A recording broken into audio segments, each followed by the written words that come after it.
জয় যিশু জীবন্ত ঈশ্বরের জীবন্ত বাক্য মাথায় নিয়ে প্রিয় ভাই বোন, তোমাদের কাছে আমি এসেছি জীবন্ত ঈশ্বরের বাক্য বলার জন্য। তাই পিতা পুত্র পবিত্র আত্মার চরণে শতকোটি প্রণাম জানাই, আর পিতা পুত্র পবিত্র আত্মাকে ধন্যবাদ করি, প্রশংসা করি, গৌরব করি মহান নামে। আর তোমাদেরকে আমি প্রাণ ভরে ভালোবাসা দিই।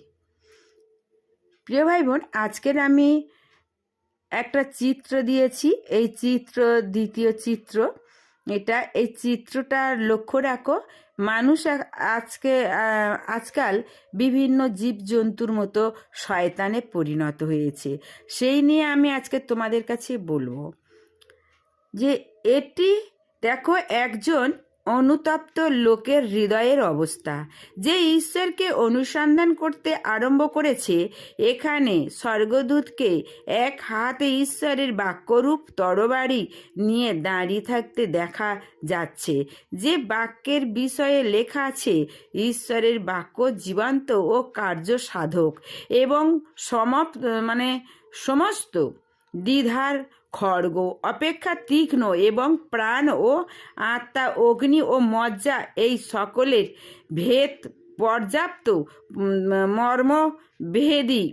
মর্মবেধি এবং হৃদয়ের চিন্তা ও বিবেচনা সূক্ষ্ম বিচারক। ইব্রিয় 4:12 আছে যে ঈশ্বরের বাক্য এই কথাই তাকে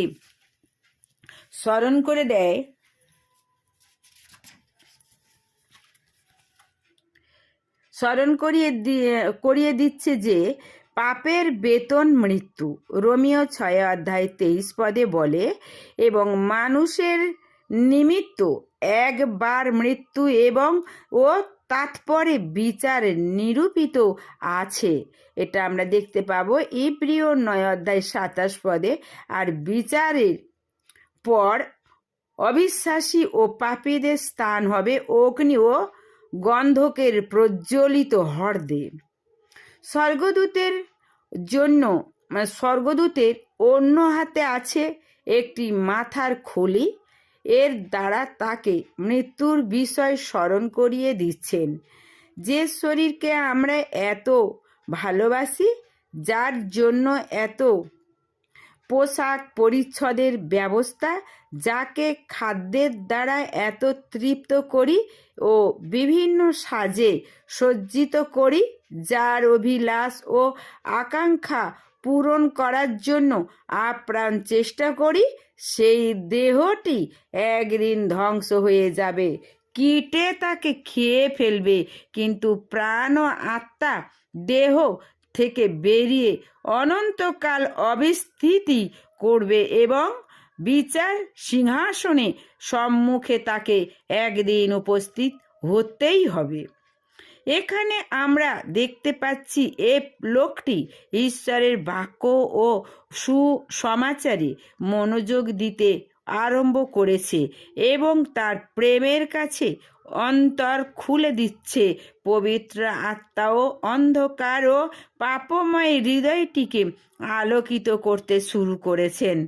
ঈশ্বরের জ্যোতি অন্ধকারকে দূর করে দেবার জন্য তার মন্দিরে অর্থাৎ মানব হৃদয়টিতে প্রবেশ করেছে। সঙ্গে সঙ্গে অন্ধকার পালিয়ে যাচ্ছে। পাপ যা বিভিন্ন স্বভাবের জীবজন্তুর দ্বারা প্রকাশ করা হয়েছে, তারাও পালিয়ে যেতে বাধ্য হচ্ছে।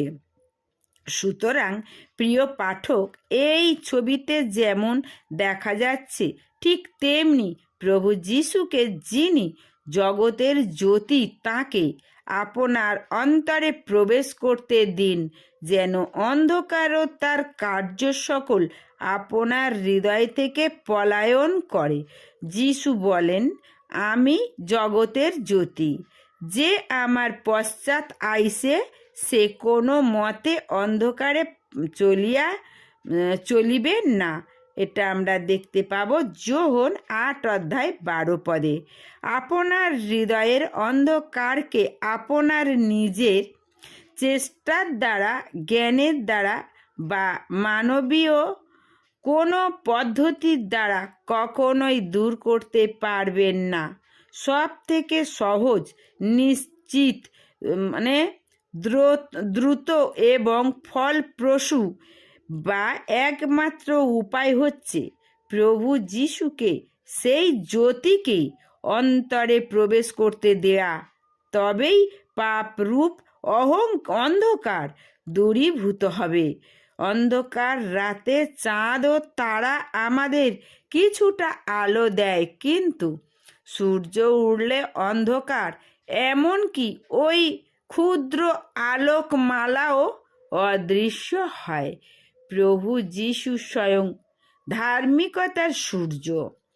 তিনি জেরুসালেম মন্দিরে প্রবেশ করে গরু, ভেড়া, ঘুঘু সবই বের করে দিয়েছিলেন এবং পর্দাদারদের মেজ উল্টিয়ে ফেলে দিয়ে বলেছিলেন, লেখা আছে, আমার গৃহ প্রার্থনার গৃহ বলিয়া আখ্যাত হইবে, কিন্তু তোমরা ইহা দস্যুগণের গহ্বর করিতেছ।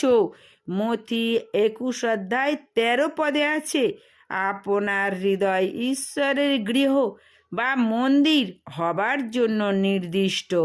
তিনি চান এই গৃহে বাস করতে, তাকে সুশোভিত করতে, প্রেম, আনন্দ ও তার জ্যোতিতে ভরপুর করতে।